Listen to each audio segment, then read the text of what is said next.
Durante muchos años en España no se podía hablar del franquismo.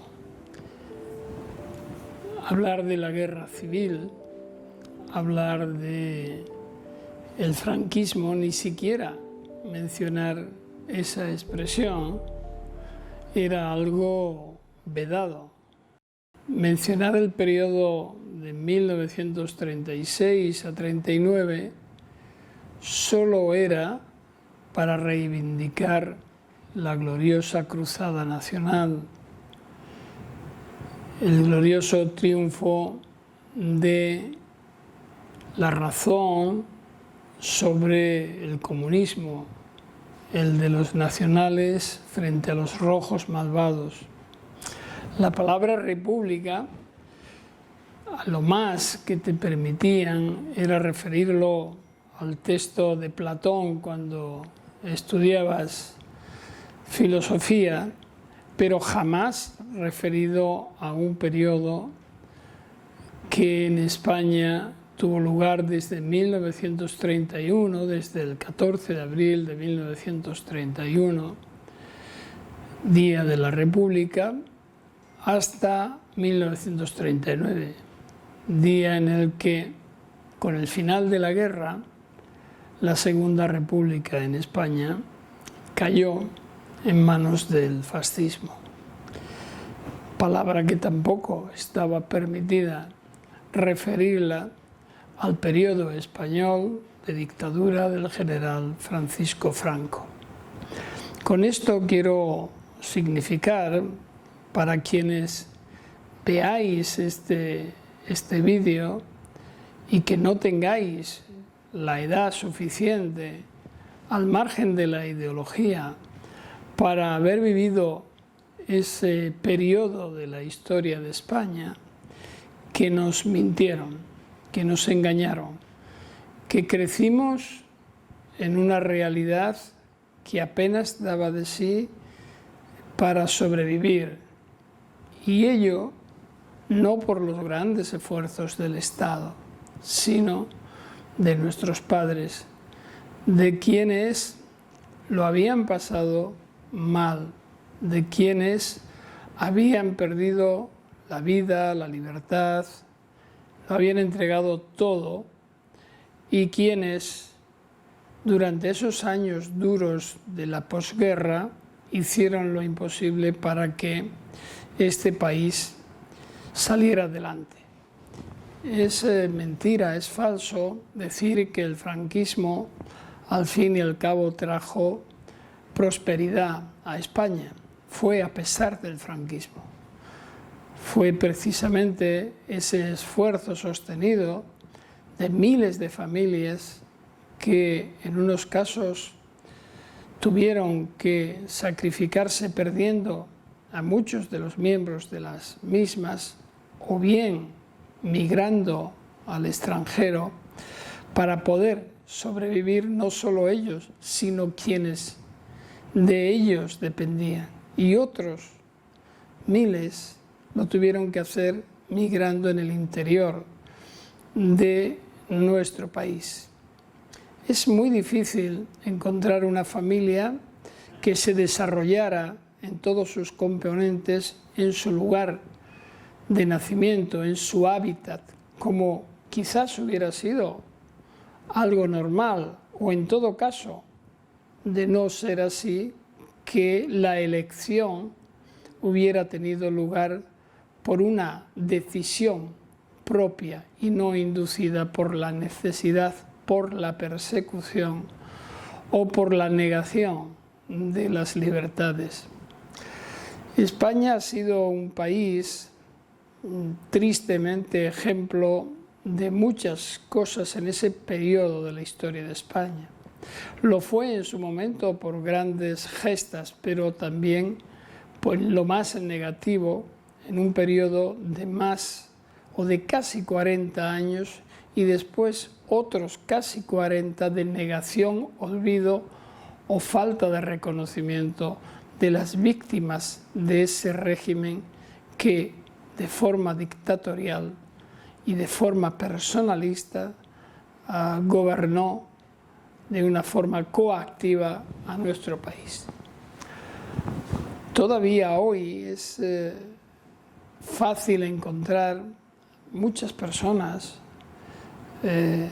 partidos políticos, gentes que normalmente pertenecen a esa clase bien acomodada que existe en todos los países, que reivindican la figura de Franco, poniendo ese matiz o ese perfil bondadoso de viejo bonachón que querían dar de forma sistemática y ocultando la perfidia y la corrupción que se generó en torno a este dictador y a todos aquellos que siguieron su doctrina o que se sometieron al mismo y a su vez sometieron o torturaron a otros miles que tan solo se diferenciaban de ellos en que normalmente tenían muchos menos medios, eran más vulnerables y pensaban diferente. Juicios sumarísimos, persecuciones, desaparición forzada de personas, torturas, detenciones arbitrarias, en fin, todo el catálogo que en cualquier caso, cualquier ejemplo de dictadura o de régimen fascista o de régimen comunista también, que priva de libertad, porque no hay que salvar aquellos regímenes que a lo largo de la historia han sido impuestos y han ejercido la violencia contra sus ciudadanos. Lo que nos demostró es que era imposible sobrevivir en ese régimen sin sufrir sus consecuencias. En lo personal, cada cual tenemos nuestra historia. Por mi edad no viví la guerra civil. Yo nazco en 1955, fecha en la que ya España empezaba a ver unas posibilidades diferentes, el reconocimiento internacional, casi por obligación del régimen franquista, era un hecho de la mano de Estados Unidos, que optó, en vez de apoyar en su momento al gobierno legítimo de la República, optar por quien se presentaba a sí mismo como la quinta esencia de la lucha contra el comunismo y por la tradición y las esencias cristianas. Las leyes contra la masonería y el comunismo presentaban a todos los que discrepaban de la doctrina oficial como objeto de persecución y material de desecho.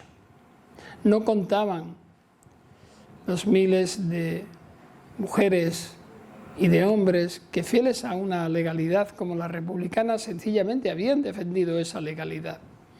Y fue por esa defensa de la legalidad que se vieron perseguidos. Civiles que no participaron siquiera en la contienda y sufrieron sus consecuencias.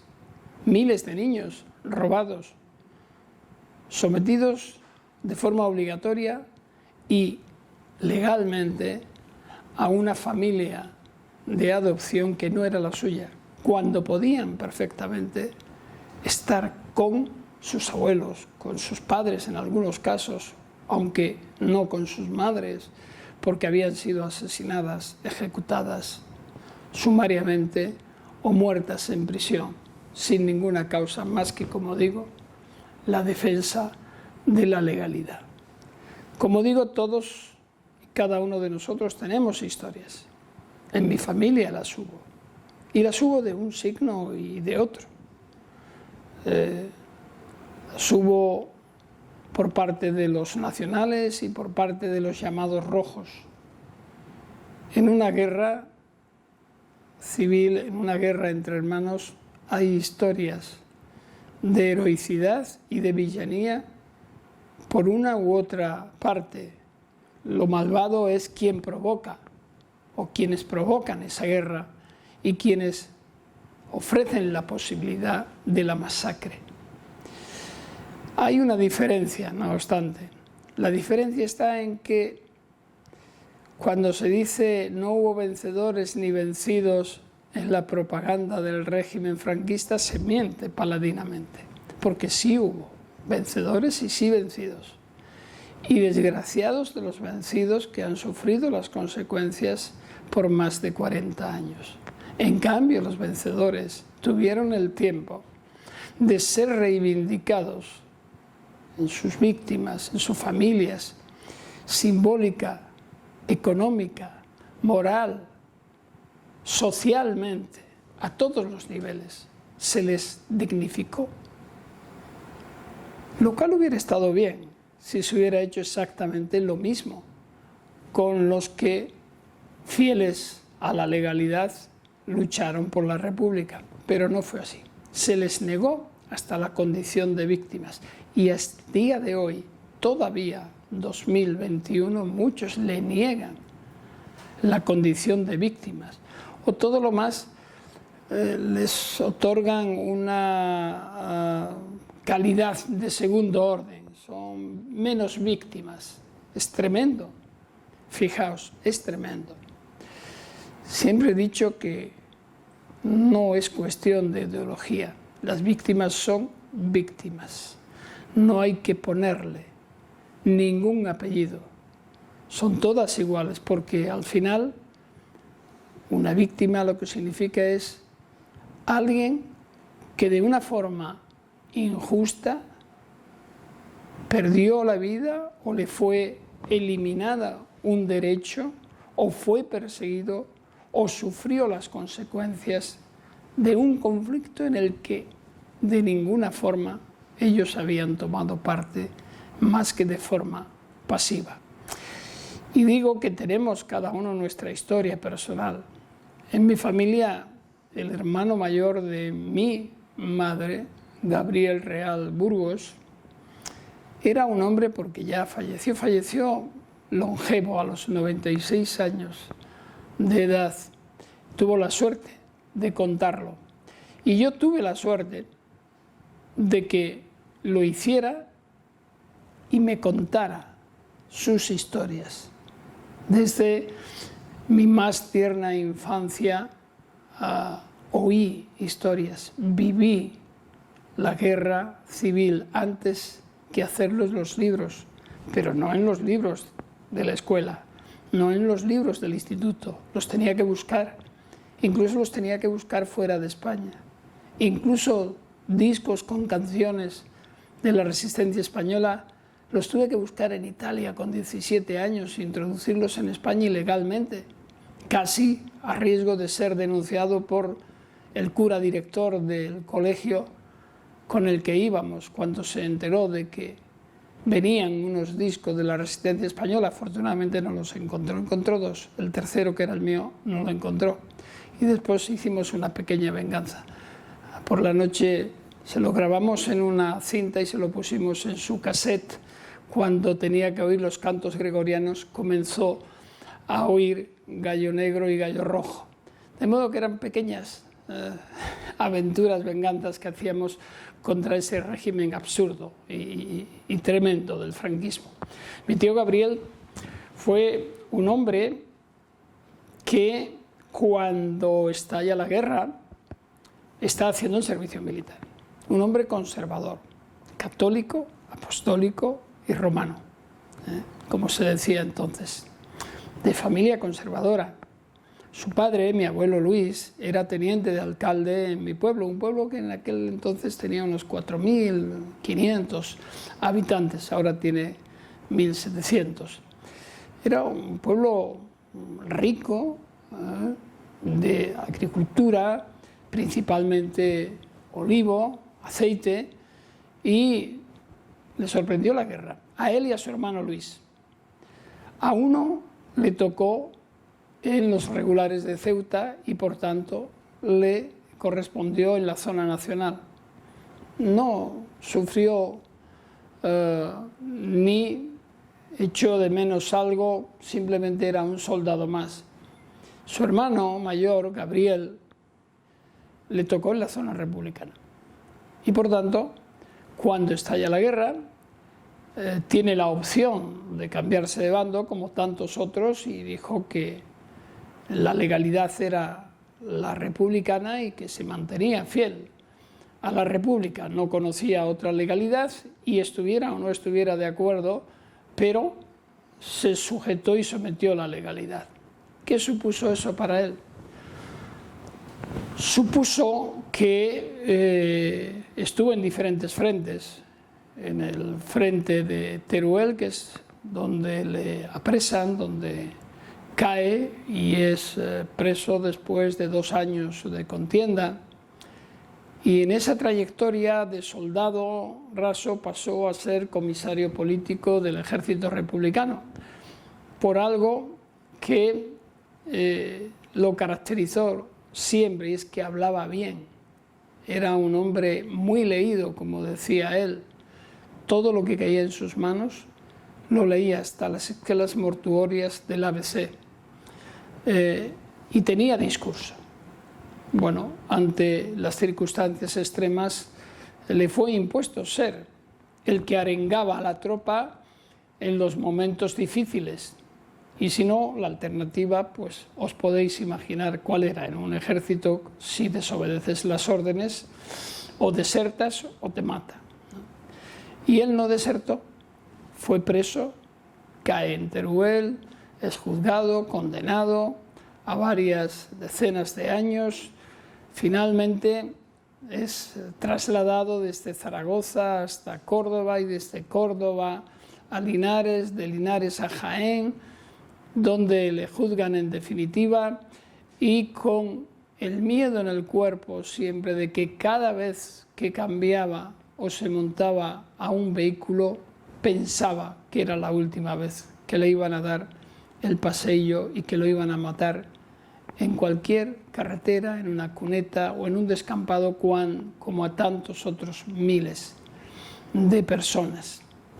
Finalmente fue condenado, fue encarcelado, como digo, cumplió parte de su condena y también, como a muchos cientos y miles de personas, le fue conmutada la pena y regresó a su pueblo.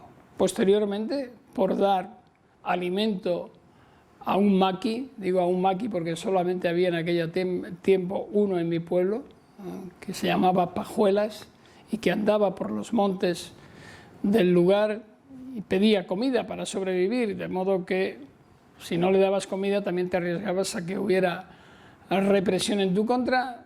Finalmente el hombre, Pajuelas, llevaba una libretita donde iba apuntando el nombre de todos aquellos que le habían dado de comer, con lo cual os podéis imaginar cuando lo detienen, fue oro en paño esa libretita en manos de la Guardia Civil. Tiraron de agenda y a todos y cada uno de los que aparecían allí fueron juzgados y de nuevo condenado Gabriel Real por haber ayudado a los rebeldes.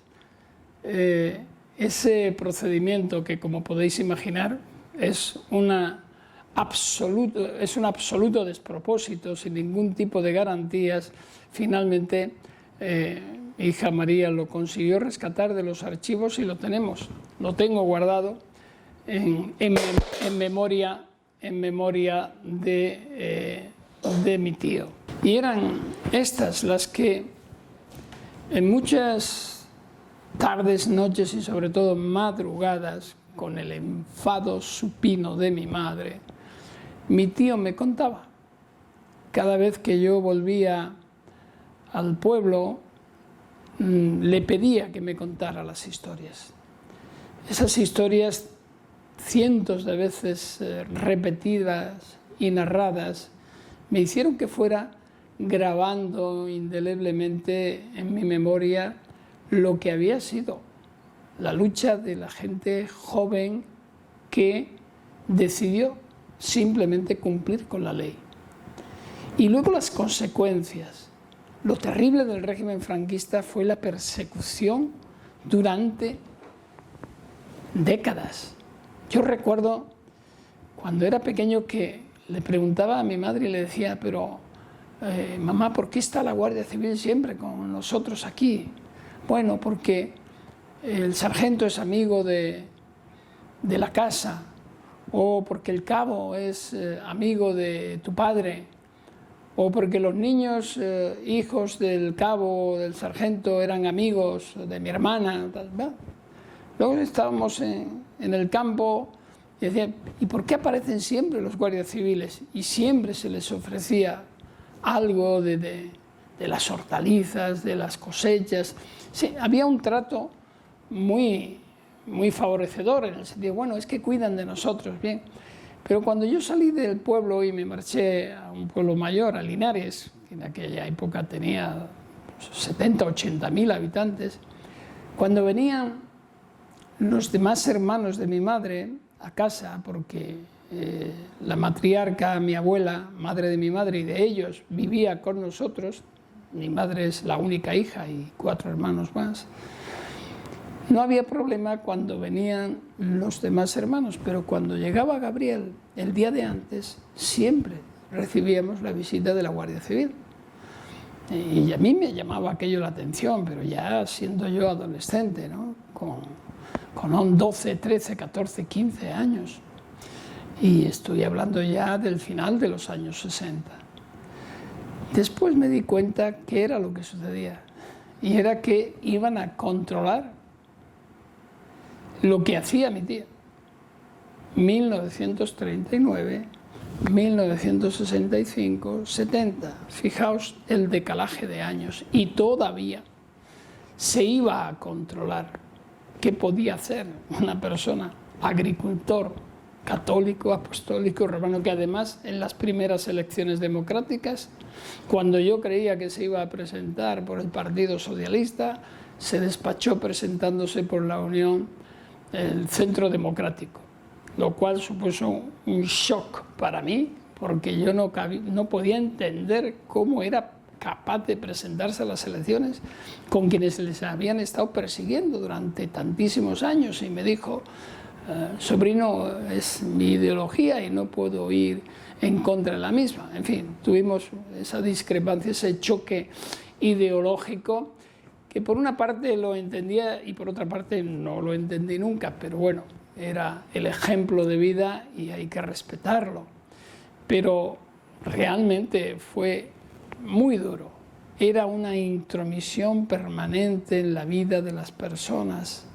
Era en los pueblos más pequeños como el mío, personas como él y Sebastián, que era su gran amigo y que prácticamente ni se podían ver.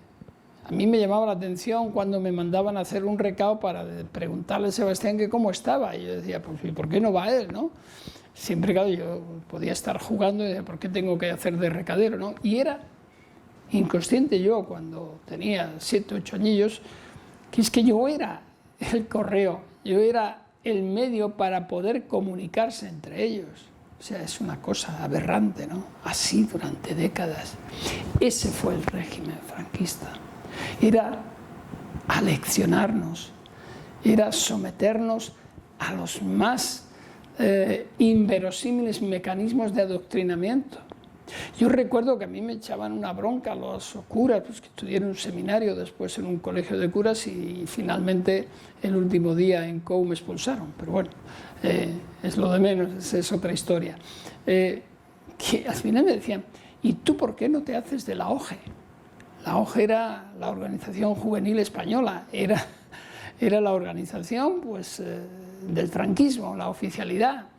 Y yo decía, hombre, si es para ir a los campamentos y pasármelo bien, bien, pero si puedo yo, pues no, nunca me atrajo y nunca me gustó.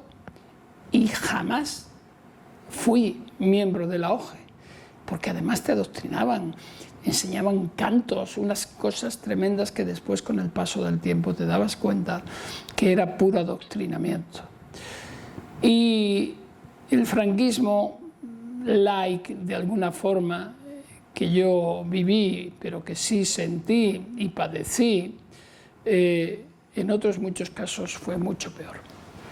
era la falta de libertad de expresión, era la persecución por las ideas, era la persecución por el género, era la anulación de la mujer como tal, la subordinación absoluta a la autoridad marital. Hasta 1975 la mujer no podía hacer prácticamente, casada, no podía hacer nada por sí misma, o soltera tenía que ser acompañada de su padre o de un tutor. Era la persecución homófoba, la homofobia, la persecución de los homosexuales. Se les consideraba peligrosos sociales, había cárceles. Recuerdo una especialmente en Huelva, donde se les introducía por nada, es decir, por simplemente cuestión de género. Ese era el régimen franquista que todavía reivindican algunos con sus actos o con sus escritos o con un revisionismo histórico vergonzoso. Nos castraron, históricamente hablando, en nuestro pasado. Eliminaron una serie de vivencias que nos correspondían, que tenían que haber sido expuestas en la escuela, en los institutos, en las universidades, para formarnos como personas, integrarnos sin ese déficit con el que llegamos a la democracia. Y porque, bueno, pues a pesar de todo, no nos salió mal, probablemente porque eran tantas las ansias que se tenían de libertad que fuimos mucho más responsables que aquellos que durante tantos años gobernaron o desgobernaron este país. ¿Y para qué hablar del latrocinio, de la apropiación de bienes, de la represión sistemática del discrepante, de la censura, de la prohibición de prensa libre, etcétera, etcétera? De modo que cuando llega la democracia, honestamente creo que en parte nos equivocamos. Nos equivocamos aceptando por mor de que era lo que procedía, era pacificar, era tolerar, era reconciliarnos. La reconciliación es falso que sea una obligación, ni siquiera un derecho, es una decisión personal. Tú te reconcilias con quien quieres reconciliarte, tú perdonas a quien quieres perdonar, tú olvidas lo que quieres o puedes olvidar, pero nunca, ni por leyes, ni de forma coactiva. España, fijaros que es uno de los países en los que curiosamente los que éramos demócratas tuvimos que pedir perdón a quienes nos concedían la democracia. De un derecho pasó a ser casi como una concesión. Tuvimos que pedir permiso. Fue el régimen franquista el que decidió avanzar. No rompimos, no hubo ruptura. Yo, en mis años de universidad,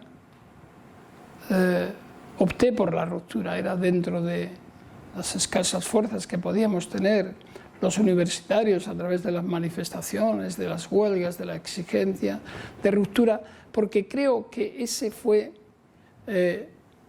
una debilidad, que pedimos perdón a quienes ya estaban en franca decadencia para que nos dejaran continuar. Y se aprobó una ley de amnistía. Y una ley de amnistía que curiosamente no se refería para nada a los represores, sino a los que habían estado presos, los que estaban presos por delitos de opinión, por delitos en contra del sistema franquista, también en el caso de los que habían ejercido la violencia, pero yo creo que en ningún momento los franquistas se sintieron parte de esa ley de amnistía. Es que ni siquiera se discutió. No hubo debate sobre si se tenía que aplicar a los represores franquistas. Es que no tenían conciencia de serlo. Es que en ningún momento ellos han aceptado que ejercieron represión, sino que cumplían la legalidad, esa legalidad sin democracia a la que aludía el líder del Partido Popular, Casado, no hace mucho tiempo, en una afirmación que desde luego si la cree es para echarse a temblar, y si no la cree debería de corregir severamente a quien le escribió ese discurso, ¿no? Cuando dijo aquello de que la república era la legalidad sin democracia, la democracia sin legalidad, y el franquismo la legalidad sin democracia. Finalmente, lo que tuvimos fue una constitución, un periodo transitorio, una constitución que vino a solucionar algunas cosas, pero que se olvidó de la memoria, se olvidó de la represión franquista. Se dijo que era bueno mirar hacia adelante, pero mirar hacia adelante, olvidando lo que dejas atrás, te da mucha más inseguridad que seguridad, porque siempre vas a tener un déficit, porque avanzar sin saber el terreno que pisas en aras a una supuesta solidez democrática es muy peligroso, porque se puede quebrar en cualquier momento. Y es lo que ocurrió en España, o casi estuvo a punto de ocurrir durante la transición.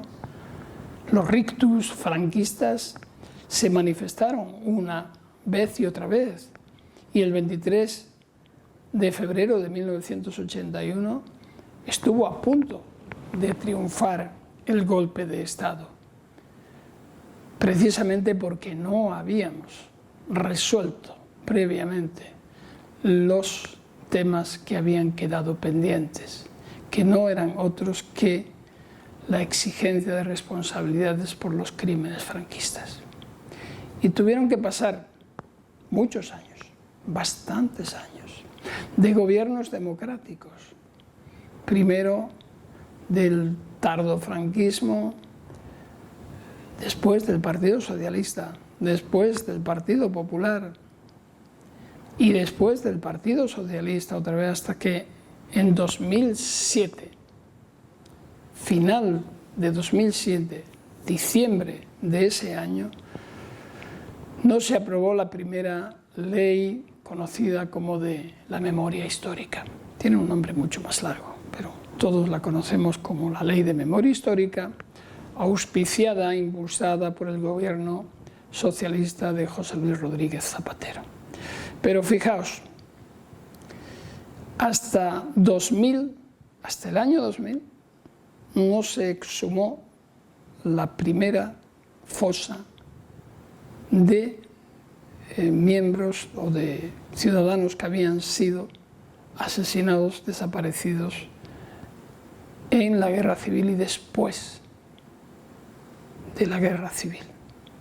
Y no me refiero a aquellas víctimas que fueron trasladadas ominosamente, coactivamente, desde donde descansaban sus restos hasta el Valle de los Caídos para mayor gloria y honor de una falsa reconciliación del dictador, para acompañar al victimario con una revictimización gravísima, impuesta y que dura hasta el día de hoy. Que dura hasta el día de hoy, porque el 24 de octubre de 2019 sacaron al dictador, los restos del dictador, por decisión del gobierno socialista de Pedro Sánchez y con asistencia de la ministra de Justicia, Dolores Delgado, como notaria mayor del reino. Pero allí quedan todavía las víctimas que fueron coactivamente sus restos trasladados a ese lugar, que todavía no es un lugar de memoria. No es un lugar que esté limpio del engrandecimiento faraónico a un dictador, como lo demuestran todos y cada uno de los signos y símbolos que están en ese nefasto lugar. En mi historia personal, bueno, podrá decir alguien que qué tontería, ¿no? Pero jamás he pisado el Valle de los Caídos. Y no lo haré hasta que no sea un lugar de memoria. Y eso que, junto con otros abogados, en 2015 planteamos una acción precisamente para que los restos del dictador y también del fundador de la Falange salieran de ese mausoleo y se convirtiera en un lugar de memoria, y que el jefe del Estado pidiera perdón en las Cortes españolas, clara, explícitamente, no un presidente de gobierno como Zapatero, sino el jefe del Estado, que todavía no lo ha hecho, por cierto, por las víctimas franquistas, por las víctimas de la represión franquista. Bueno, son pequeñas historias que hacen o fundamentan una vida, y en ese contexto, pues en diciembre de 2006 entró una denuncia en el Juzgado Central de Instrucción número 5 de la Audiencia Nacional, que yo titulaba, y otra denuncia en el Juzgado Central de Instrucción número 2.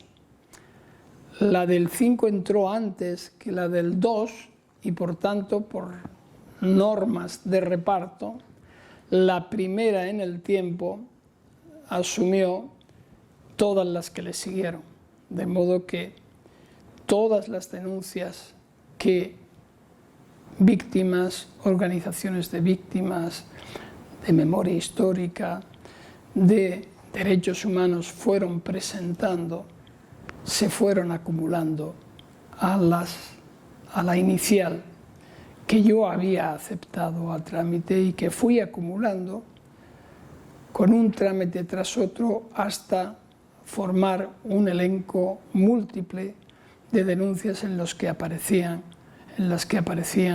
centenares de víctimas. Y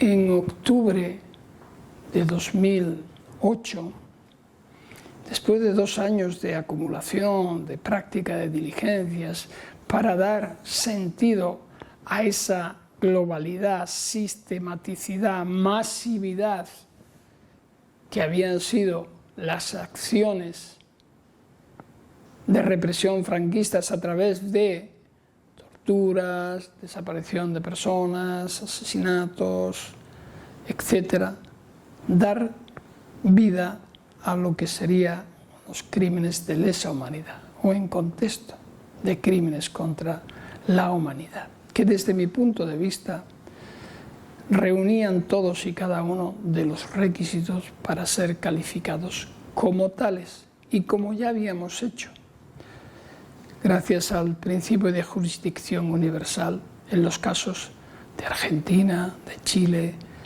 de Guatemala, del Tíbet, y que con mayores o menores incidencias en la época habían seguido su curso.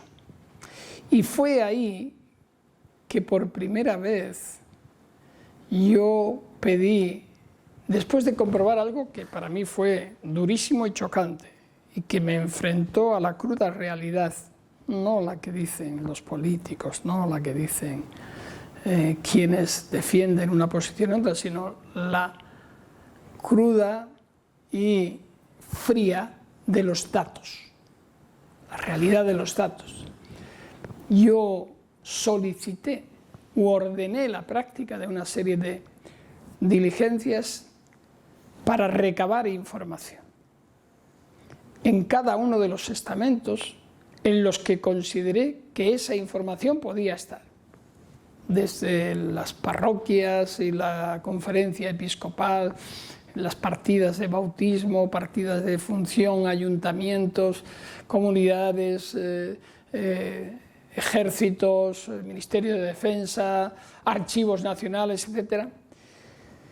Y lo que yo creía que iba a ser casi fácil, o al menos relativamente fácil, y era que después de 40, casi 80 años o 70 años, iba a haber una pléyade de documentación, de datos estadísticos, que iba a estar todo sistematizado, que las víctimas iban a estar identificadas, que los expedientes estarían allí, porque pensando en que fueron los militares, en muchos casos, o en todo caso era un régimen dictatorial, siempre suelen guardar bastante reseña de lo ocurrido.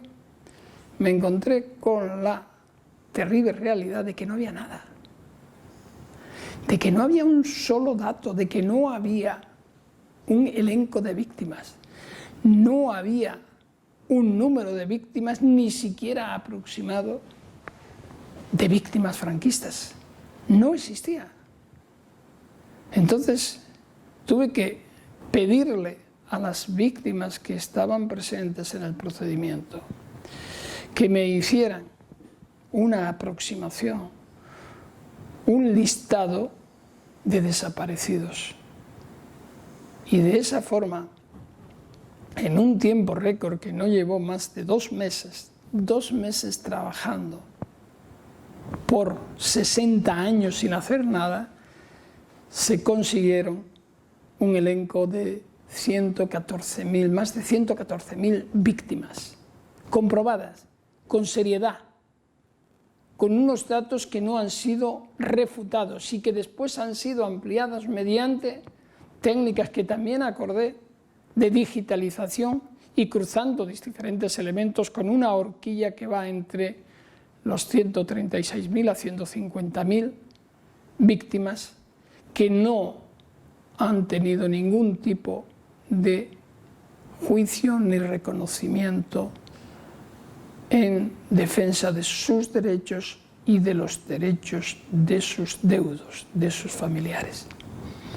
Porque tened en cuenta que cuando una víctima es desaparecida y no se ha investigado sobre los hechos que motivaron esa desaparición, se considera como una desaparición forzada y sigue siendo víctima y el delito se sigue cometiendo mientras que no haya una investigación eficaz y efectiva e independiente que diga qué ocurrió o que no se ha podido establecer. ¿Qué sucedió? Ahí es donde se empieza a contar ya la prescripción, en su caso, si no llegamos a considerar como crímenes imprescriptibles, que son los crímenes de lesa humanidad, de genocidio, de guerra, de agresión, que el crimen, por no poder investigarlo ya o haberse agotado esa investigación, quedaría impune una vez que transcurrieran los años correspondientes. Aquí no, aquí se estableció la prescripción desde el comienzo. Antes de comenzar a regir, había la decisión de que nunca se investigara. Y en democracia, la misma decisión. Ese es el pecado, si utilizamos la terminología cristiana, de origen de esta democracia. Y de todos aquellos que después han tratado, porque algunos ni eso, han tratado de establecer normas, como la ley de memoria histórica, para reparar de alguna forma. Pero una ley de memoria histórica, la del 2007, que aparte de sus cortos efectos, porque apenas se aplicó hasta 2011, cuando cambia el gobierno y entra el gobierno del Partido Popular y Mariano Rajoy, presidente del gobierno, hizo alarde de que iba a dar 0 euros para seguir avanzando, ni más ni menos que en la identificación de esas víctimas para darle reconocimiento a sus familiares. Y en esas estamos todavía. Quizás cuando esta película, este vídeo vea la luz, ya tengamos, ojalá, una nueva ley de memoria democrática en la que al menos se les reconozca el derecho a las víctimas a que un representante institucional, probablemente un fiscal, esté presente en las exhumaciones. Porque ni siquiera se ha reconocido ese derecho y ni un solo juez ni fiscal ha tenido la responsabilidad, probablemente por demasiado miedo, si tenemos en cuenta lo que le ocurrió a quien lo intentó, es decir, a mí, estar presente en una exhumación. Hay algún ejemplo muy aislado, que casi le ha estado a punto de costar también caro. Eso ejemplifica la denigración de las víctimas, la revictimización, la falta de asunción por parte del Estado de su obligación para las víctimas franquistas. Se dan por amortizadas. Ha triunfado la narrativa del franquismo. A veces me dicen, está usted equivocado con decir que el franquismo existe. En lo más profundo de algunas mentes y de algunos corazones sigue existiendo. Si no, no tendríamos esta discusión. Parece que cuando hablamos de reparar a las víctimas, cumpliendo el derecho humano para las víctimas de la verdad, la justicia, la reparación y las garantías de no repetición, cometemos un crimen de lesa humanidad. Saltan todas las espitas. Cuando el 16 de octubre de 2008 yo decido abrir la investigación calificando los crímenes franquistas como crímenes contra la humanidad, se desataron todos los demonios. Se llegó a decir que estábamos en el 36, que era un ataque de un sector de la población a otro. Era muy fácil. Era sencillamente investigar las responsabilidades y reparar a las víctimas. Si no con justicia retributiva, sí al menos restaurativa. Resultado, cierre inmediato de la investigación, apertura de juicio contra el juez que investigó, suspensión y enjuiciamiento. Enjuiciamiento en 2012 que fue de absolución, pero porque estaba ya escrito que debería ser así, porque se había alcanzado la decisión en otro contexto. Y terminar. Fue la primera vez en ese juicio en la que un tribunal, el Tribunal Supremo, y a petición mía como testigos, 8 víctimas tuvieron la oportunidad de contar su historia a unos jueces en España. Solo en esa ocasión. Esa es la vergüenza del sistema judicial español.